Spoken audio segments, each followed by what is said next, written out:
Capítulo 14. El movimiento continuo. Estimable auditorio, distinguidos caballeros, honorables señoras, vamos a platicar un poco sobre el movimiento continuo. De cuando en cuando, los vibrones del intelecto se preocupan por el movimiento continuo y es claro que se agita intensamente la opinión pública. Se ha querido siempre inventar algún mecanismo que funcione perpetuamente, mas esto no es posible debido al gasto inevitable de materiales. Es claro que si las piezas de una máquina cualquiera se desgastan, el movimiento continuo desaparece.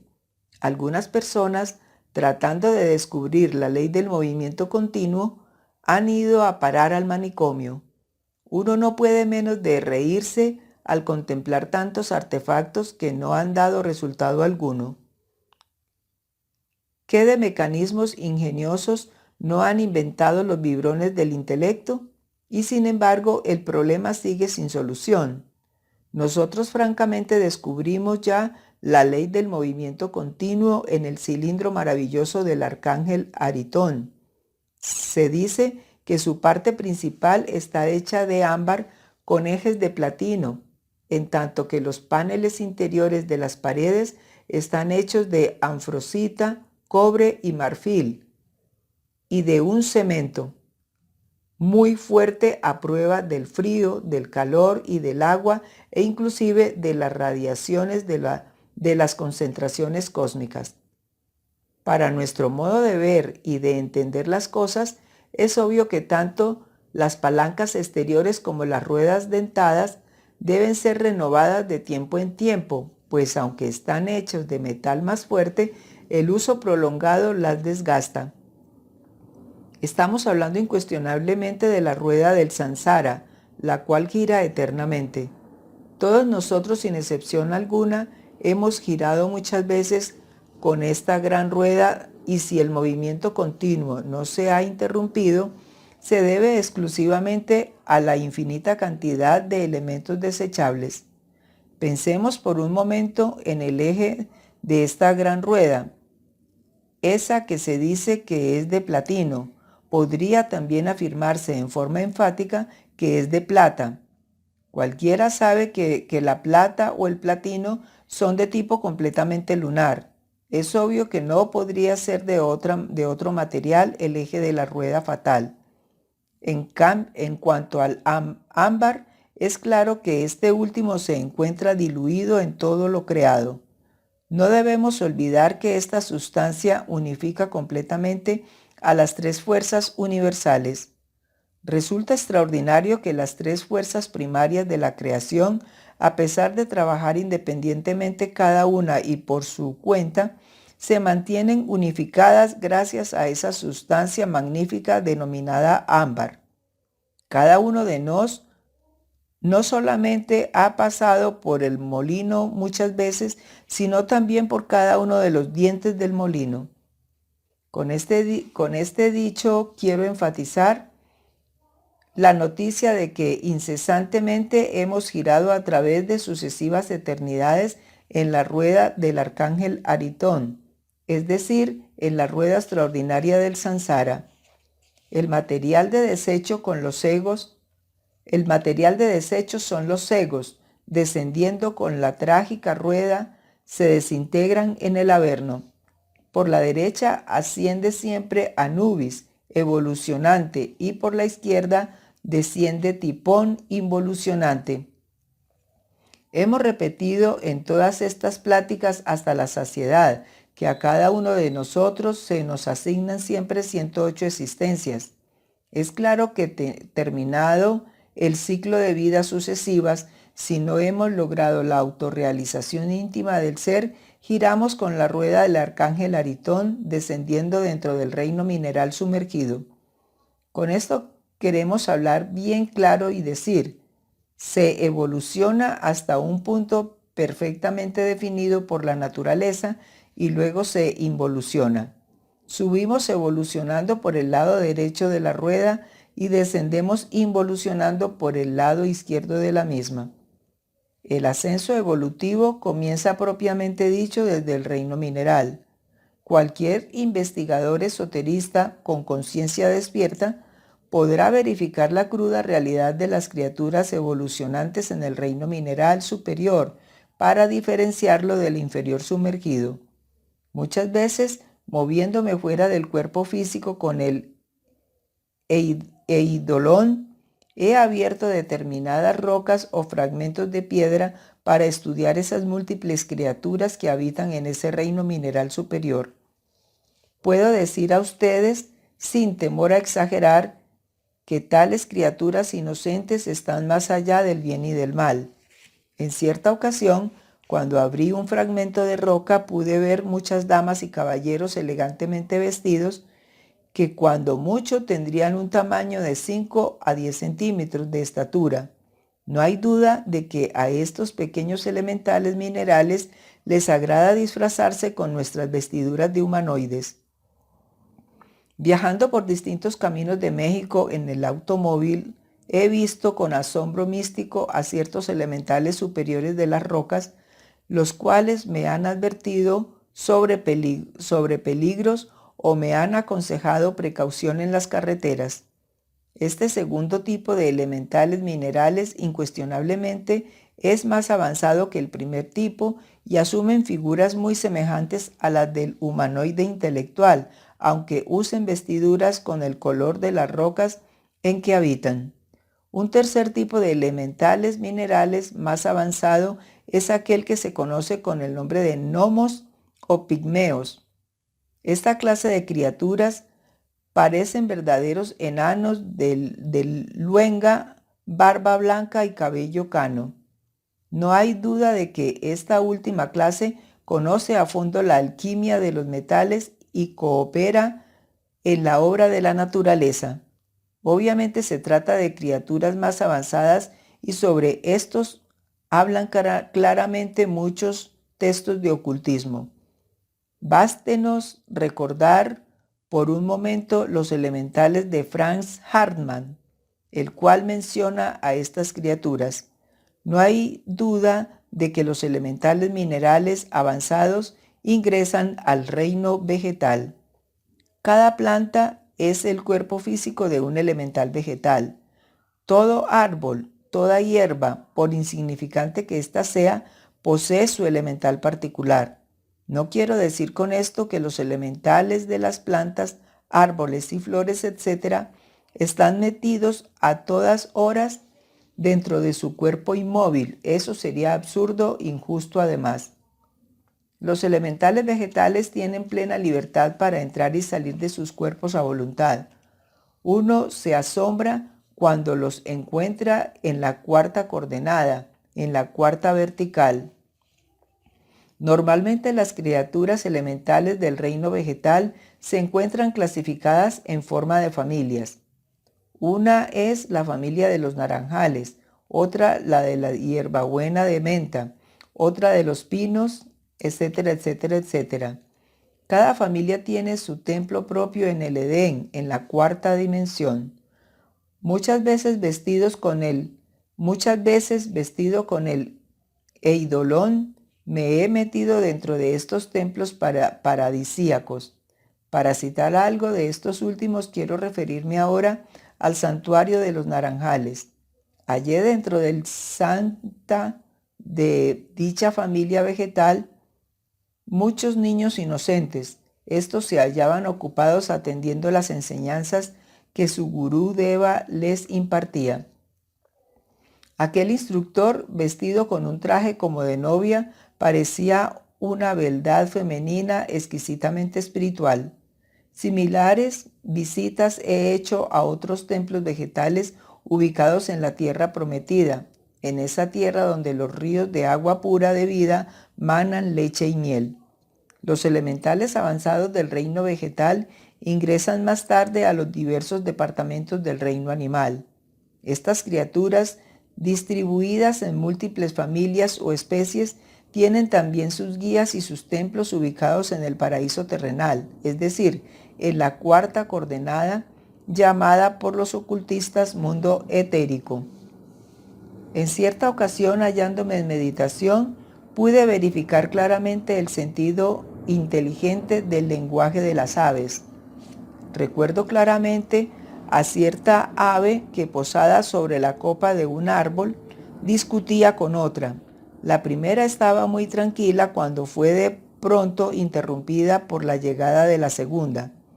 Esta última se posó amenazante sobre la copa del árbol, haciéndole muchas recriminaciones a la primera. Yo estaba alerta escuchando en meditación lo que acaecía. Recuerdo claramente los improperios del ave amenazante. Tú me heriste una pata hace algunos días y yo tengo que castigarte esa falta. La criatura amenazada se disculpaba diciendo, yo no tengo la culpa de lo sucedido, déjame en paz. Desafortunadamente el ave agresora no quería entender razones y picando con fuerza a su víctima, le recordaba incesantemente su herida pata. En otra ocasión, encontrándome también en profunda meditación interior, pude escuchar el ladrido de dos perros vecinos. El primero le contaba al segundo todo lo que sucedía en su casa.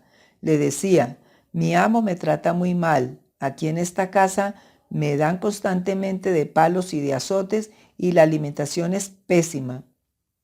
Todos en general me insultan y yo vivo una vida muy infeliz.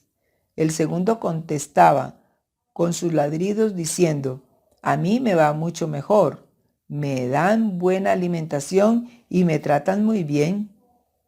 Las gentes que iban y venían por las calles únicamente escuchaban el ladrido de dos perros, no entendían el lenguaje de los animales. Sin embargo, para mí tal idioma ha sido siempre bien claro. En cierta ocasión un perro vecino me advirtió que me aguardaría un gran fracaso si yo realizaba cierto viaje hacia el norte de México. El aludido animal gritaba diciéndome, un fracaso, un fracaso, un fracaso, y yo no quise hacerle caso. Por aquellos días, al llegar a cierto pueblo muy cerca del desierto de Sonora, le dije al conductor del vehículo en que viajábamos que se hacía indispensable buscar un hotel, pues en modo alguno quería yo continuar el viaje aquella noche. Sin embargo, aquel buen señor, en conciencia dormida, no quiso obedecer. Entonces le advertí en la siguiente forma, usted será responsable de lo que va a suceder. Advertido queda. Óigalo bien. Advertido queda. Horas más tarde el carro se volcaba en el desierto y sí hubo heridos, no hubo muertos. Entonces le recordé a aquel caballero el error que había cometido al no obedecerme. No hay duda de que aquel hombre reconoció su delito y pidió perdón, mas ya todo era tarde, el hecho había sucedido. Así son desafortunadamente las gentes de conciencia dormida. Así andan por el mundo desde que nacen hasta que mueren. Podrá parecerles a ustedes un poco extraño esto que estoy diciendo, pues en modo alguno notan alguna diferencia oyendo el canto de un ave, nunca entenderán su lenguaje y mucho menos el de un perro. Ustedes solamente escuchan sonidos de la naturaleza, ladridos, silbos, cantos, etc. y nada más. Otro tanto puede sucederles a esas criaturas animales cuando ellos escuchan el lenguaje humano, solo perciben subidas y bajadas de voz, sonidos más o menos agudos, más o menos graves, chirridos, rugidos, relinchos, roncares, bufares y crocotares. Sin embargo, nosotros nos entendemos, tenemos nuestros idiomas terrenales, etc. Las criaturas elementales más avanzadas ingresan en el reino de los humanoides intelectuales. No hay duda de que estos bípedos tricerebrados o tricentrados son mucho más peligrosos.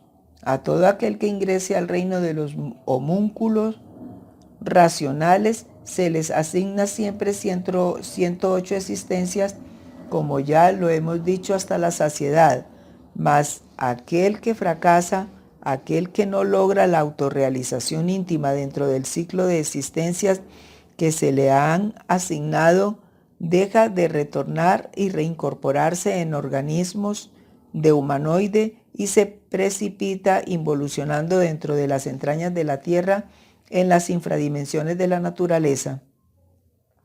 A través de nuestras investigaciones de tipo esotérico, hemos podido comprobar con entera claridad meridiana lo que son los procesos involutivos. Es claro que nos toca desandar lo andado y bajar por los escalones por donde antes subiéramos.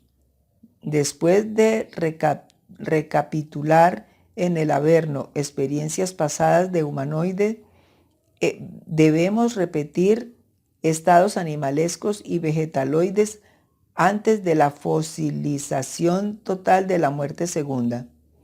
Recuerdo un caso muy interesante. En cierta ocasión le advertí a una dama del abismo lo siguiente: por el camino involutivo que usted lleva, tendrá que desintegrarse en la novena esfera, volverse polvareda cósmica. Así es la muerte segunda. Aquella dama me respondió: no lo ignoro, nosotros lo sabemos y precisamente eso es lo que queremos. El demonio que la acompañaba enfurecido me atacó con sus poderes psíquicos infernales y yo hube de defenderme con la espada flamígera.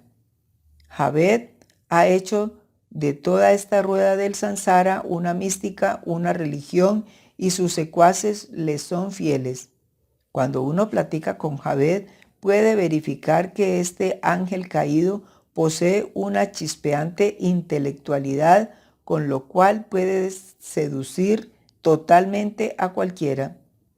Todas las pláticas de Javed se inician hablando contra el Cristo cósmico. Este tal demonio es terriblemente perverso y odia mortalmente al logo solar. Aquellos que quieren autorrealizarse íntimamente con el propósito de evitar el descenso a los mundos infiernos deben meterse por la senda de la revolución de la conciencia. Esto significa separarse de la rueda del samsara y apartarse completamente de las leyes de la evolución e involución. Ahora os explicaréis claramente por qué el Cristo cósmico, a su paso por la tierra, nos habló de la puerta estrecha y del camino angosto y difícil que conduce a la luz. El ego jamás es inmortal, tienes un principio y un fin. O lo aniquilamos voluntariamente o la naturaleza se encarga de desintegrarlo en el Averno. Nosotros debemos escoger. Estamos ante el dilema del ser y no ser de la filosofía, y los que nos quieren y los que no quieren escucharnos ahora tendrán que sufrir más tarde las consecuencias. Muy interesantes resultan los procesos voluntarios de la disolución del yo aquí y ahora. En principio debemos eliminar las debilidades del humanoide, luego continuar disolviendo, desintegrando todos esos agregados animales y bestiales que llevamos dentro, y mucho más tarde es indispensable trabajar con el hacha del doble filo de los antiguos misterios para quebrantar y reducir a polvo a los recuerdos vegetaloides de todas las lujurias y morbosidades del pasado. Por último, hay que trabajar con las herramientas del labrador para quebrantar los estados fósiles o mineraloides de los distintos ayeres que duermen entre el fondo profundo del subconsciente. Con esto quiero decir que lo que la naturaleza ha de hacer con nosotros en el abismo, podemos nosotros hacerlo aquí y ahora, si es que de verdad queremos evitarnos las amarguras infernales. Pregunta: querido maestro, cuando nos autorrealizamos íntimamente y nos separamos de la rueda del samsara, ¿significa esto que dejamos de estar dentro del movimiento continuo? Respuesta: escucho una pregunta del auditorio y me apresuro a responderla con el mayor agrado. Distinguido caballero, es urgente que usted comprenda lo que es el movimiento continuo de la rueda del samsara en todos y cada uno de sus aspectos. Indubitablemente el movimiento continuo no solamente existe en el cilindro del arcángel Aritón, sino también en cualquier cilindro cósmico. Recuerde usted claramente que existen los días y las noches cósmicas. Todo fluye y refluye, va y viene, sube y baja, crece y decrece. En todo hay un ritmo y el espacio abstracto absoluto es vibración eléctrica y por ende movimiento continuo. Francamente, yo no admito la inmovilidad absoluta. Lo que sucede es que existen múltiples e infinitas formas del movimiento continuo. Pregunta: Venerable Maestro, usted nos habla de 3 tipos de elementales y yo quiero preguntarle si existen estos en la rueda del samsara, tanto en la involución como en la evolución, o son exclusivos de la evolución. Respuesta: Distinguido frater, observe usted en detalle todos los fenómenos de la naturaleza y tendrá la respuesta. Muchos piensan que los changos, simios, monos, orangutanes, gorilas, etcétera, etcétera, son de tipo evolutivo. Algunos hasta suponen que el hombre viene del mono, mas tal concepto cae estrepitosamente cuando observamos las costumbres de esas especies animalescas. Póngase a un simio dentro de un laboratorio y obsérvese lo que sucede. Incuestionablemente, las diversas familias de simios son involuciones que descienden del humanoide intelectual. El humanoide no viene del mono, la verdad de esto está a la inversa. Los simios son humanoides involucionantes degenerados. Pasemos ahora a observar la familia de los cerdos. En tiempos de Moisés, los israelitas que llegaban a comer la carne de este animal eran decapitados. Es claro que este tipo de elementales se encuentran en franco proceso involutivo. Estados análogos de involución podemos descubrirlos en las plantas y en los minerales. El cobre, por ejemplo, dentro del interior del organismo planetario en que vivimos, es el centro de gravedad específico de todas las fuerzas involutivas y evolutivas. Si aplicamos la fuerza positiva del universo al cobre, podemos contemplar entonces con el sentido espacial múltiples procesos evolutivos maravillosos. Si aplicamos la fuerza negativa universal a dicho metal, podremos percibir con la clarividencia integral infinitos procesos involutivos muy similares a los de las multitudes que habitan entre las entrañas de la Tierra. Si aplicamos la fuerza neutra al cobre, tanto los procesos evolutivos como los involutivos quedan en estado estático. Las leyes de la evolución y de la involución constituyen el ejemplo mecánico de toda naturaleza, el eje de plata de la rueda del samsara. Las leyes de la evolución y de la involución trabajan en forma coordenada y armoniosa en todo lo creado. Obviamente, los elementales de los reinos minerales, vegetales y animal evolucionan e involucionan en su misma escalas naturales. Jamás podrían concebir la idea descabellada de que los elementales de la naturaleza, por el hecho de fracasar en tal o cual especie viviente, puedan hacer girar la rueda al revés para retornar al abismo por la puerta por donde salieron.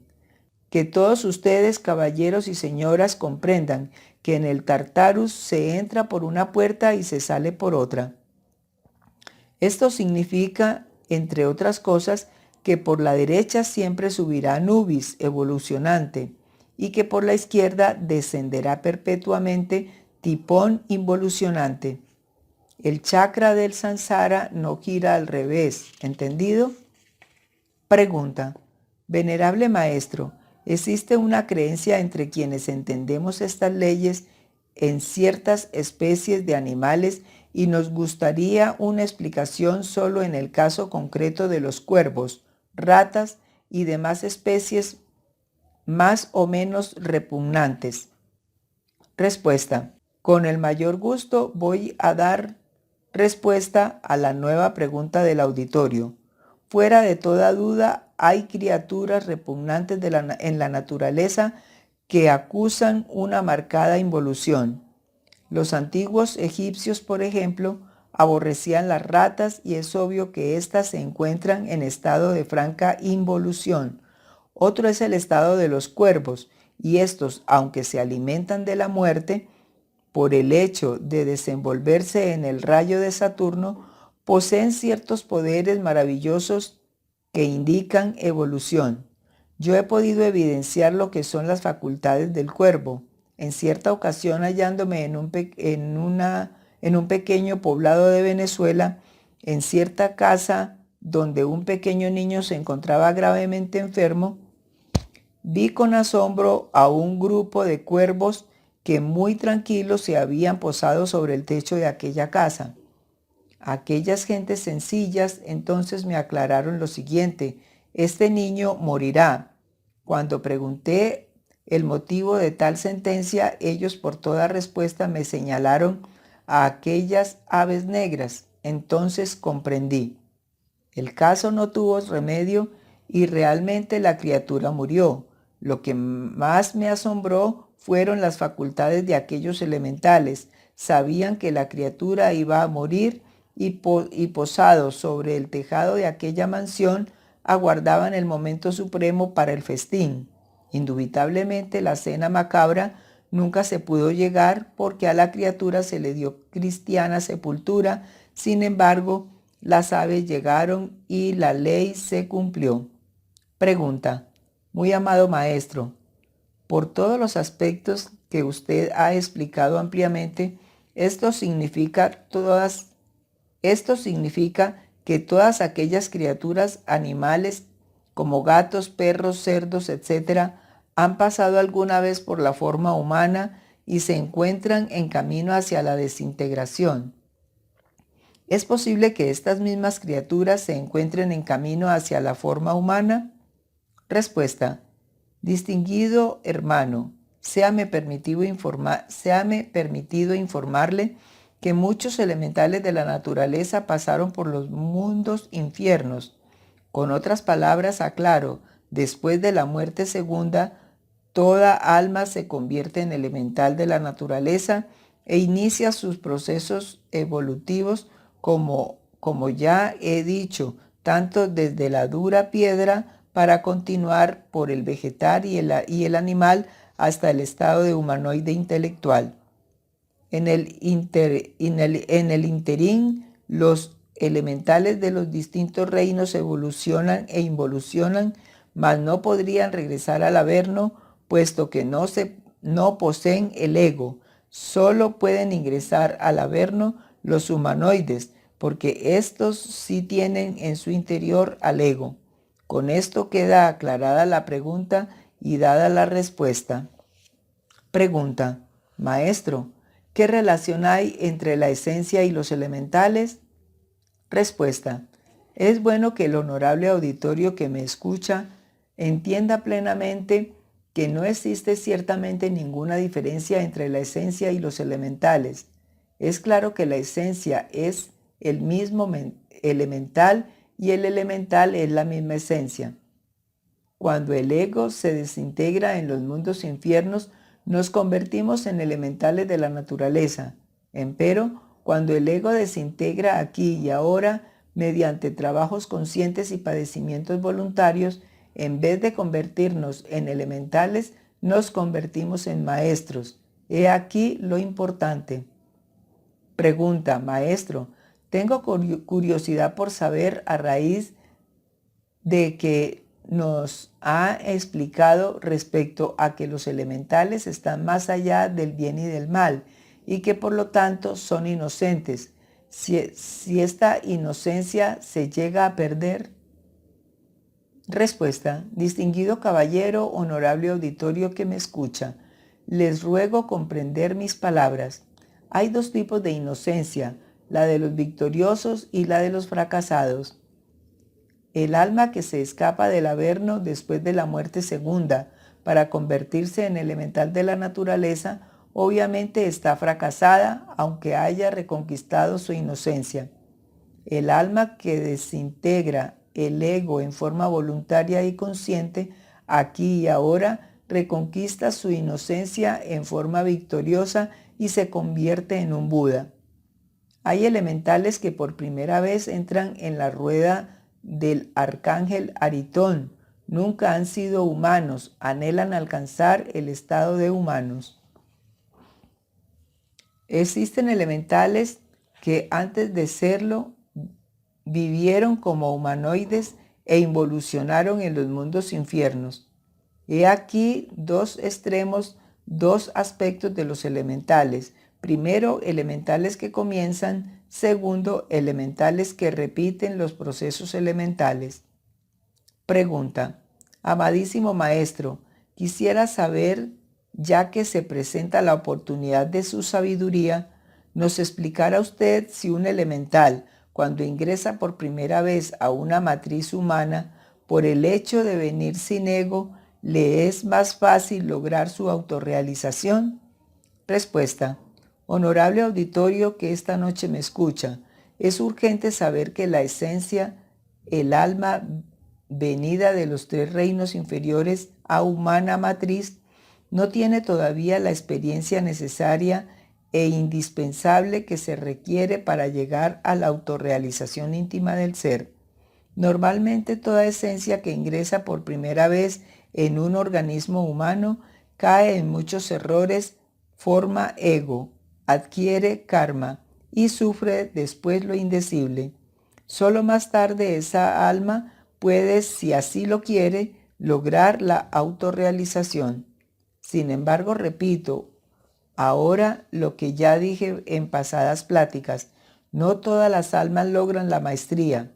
Para que esto suceda, se hace indispensable cierta inquietud íntima, y esto solo es posible cuando la mónada, es decir, la chispa inmortal del espíritu, se propone de verdad trabajar a su humana alma. Es claro que no todas las mónadas, espíritus o chispas virginales tienen interés en la maestría. Y como quiera que esto ya lo dijimos en pasadas cátedras, no es necesario seguir haciendo aclaraciones sobre el particular.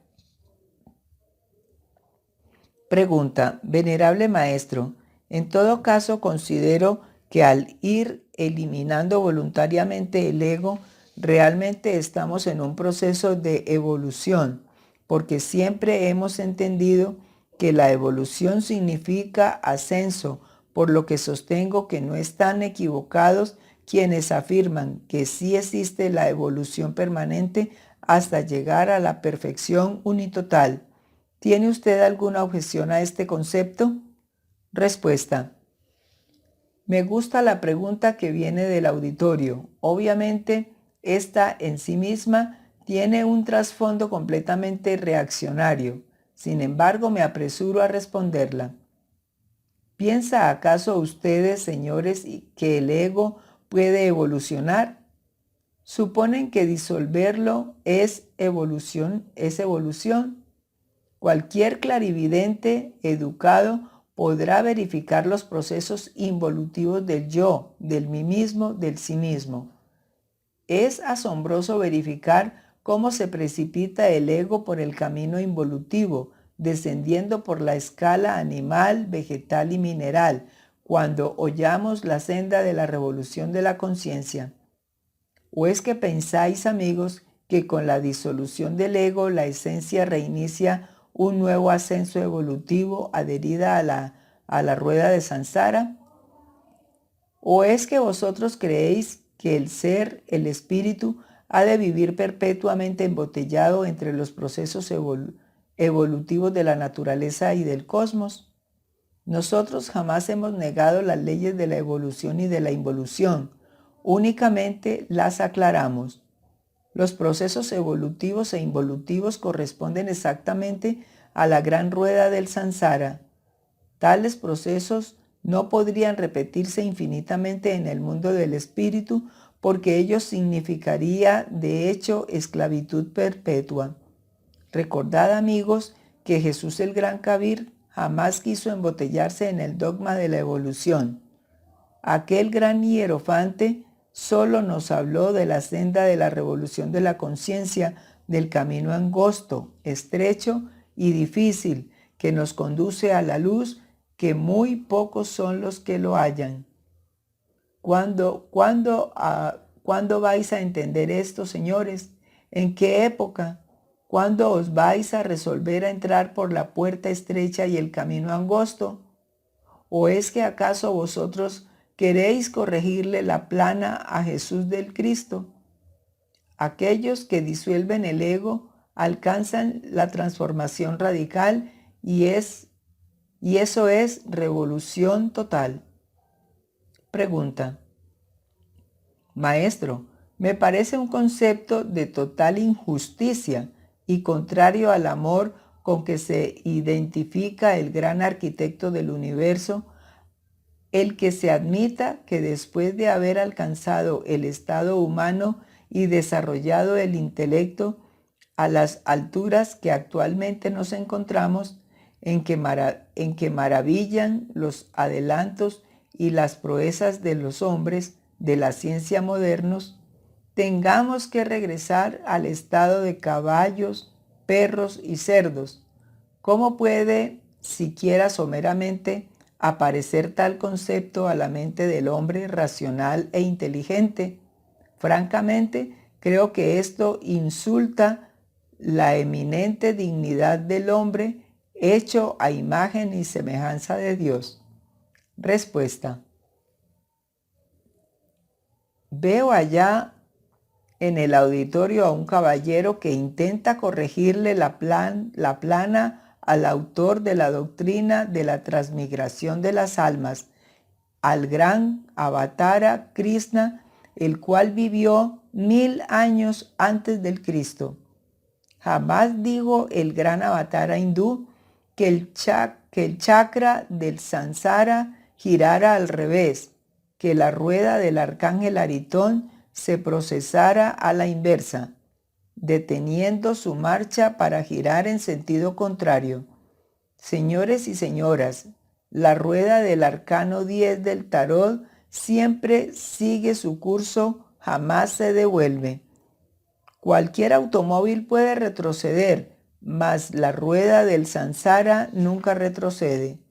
Repetición de ciclos de acuerdo con la ley de recurrencia es diferente, y esto lo vemos comprobado en los días y noches de Brahma, con su repetición siempre incesante en las estaciones que cada año se repiten, en los diversos yugas cosmológicos que nunca dejan de repetirse, etcétera, etcétera, etcétera. Nada de eso es retroceso, amigos míos. Todo esto se mueve de acuerdo con la rueda. Todo esto forma parte del movimiento continuo. Sin embargo, es necesario entender que la ley de recurrencia se repite en espiral, ya más elevada, ya más baja. La espiral es la curva de la vida. Si hemos agotado los diversos procesos del humanoide, obviamente debemos subir o bajar. Algunos suben, otros caen en la involución sumergida. Ascienden aquellos que han disuelto el ego, descienden aquellos que no lo han disuelto. Los victoriosos se convierten en budas, en maestros. Los fracasados, después de la muerte segunda, iniciada por nuestro Señor el Cristo, por Juan en el Apocalipsis, se transforman en elementales de la naturaleza. No existen retrocesos, sino continuidad de ciclos o periodos de manifestación cósmica.